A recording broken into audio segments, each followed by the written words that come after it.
Okay, let's go paint this feather that I burned.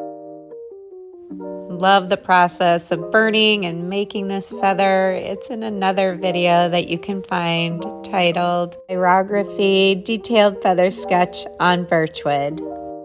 My goal is to introduce delicate and metallic little watercolors. I wanted something that would be playful and pretty, not too heavy for this sketch that I did with my pyrography tools.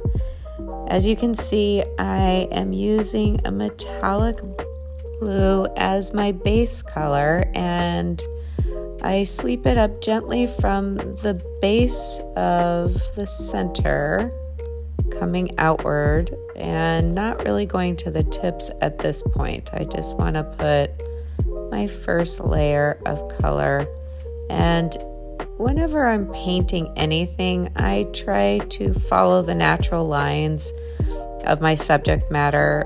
You want to make sure to do this in case there's any background coming through. We want it to be a natural extension of the lines that were already created.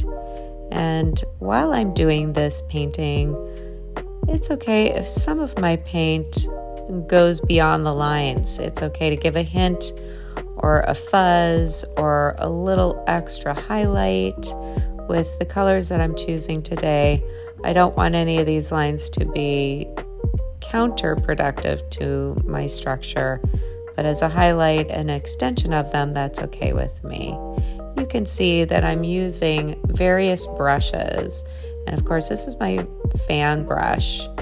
I like using the fan brush because it really has little sections and parts to it that are like the little pieces of my feather, all the little fine lines that I've drawn to create this delicate feather. Now, I also have a slightly different approach with the fuzz and the down that are toward the quill of this feather, and I take my colors to highlight them.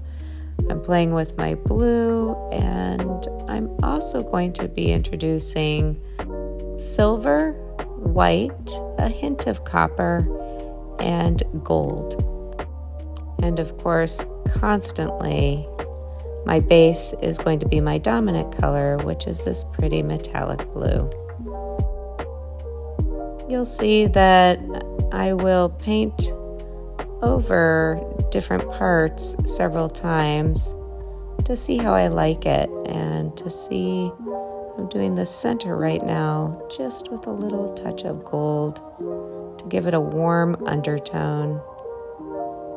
And with everything, you sit back and see if you like it, if you want to modify it, how it feels to you. Does it stand out in the right way, blend in the right way, and give the tones that you're seeking? Again, I'm conscientious of any stroke mark that I do.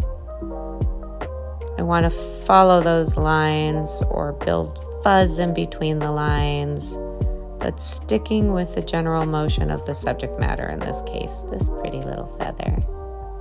And I'm giving a little more into the top of the quill,